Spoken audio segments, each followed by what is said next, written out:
Κάθε ηλεκτρονική συσκευή ξεκινά με μια πλακέτα κυκλώματος και κάθε βλάβη αφηγείται μια ιστορία. Η επισκευή ξεκινά με ακρίβεια. Ο εντοπισμός των κατεστραμμένων εξαρτημάτων είναι το πιο κρίσιμο βήμα. Προηγμένα διαγνωστικά εργαλεία αποκαλύπτουν κρυμμένα σφάλματα, διασφαλίζοντας την ακρίβεια πριν ξεκινήσει η επισκευή. Η ελεγχόμενη θερμότητα και τα σταθερά χέρια επιτρέπουν την αφαίρεση των κατεστρασμένων εξαρτημάτων χωρίς βλάβη.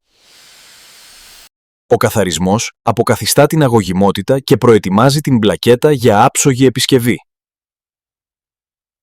Κάθε αντικατάσταση πρέπει να πληρεί ακριβείς προδιαγραφές για μακροπρόθεσμη αξιοπιστία. Η διεξοδική επιθεώρηση και οι δοκιμές διασφαλίζουν ότι η επισκευή πληρεί τις επαγγελματικές προδιαγραφές. Από την αστοχία στη λειτουργία, η επισκευή ακριβίας επαναφέρει την τεχνολογία στη ζωή. Η επισκευή ηλεκτρονικών δεν είναι απλώς η επισκευή κυκλωμάτων. Είναι η αποκατάσταση της καινοτομίας.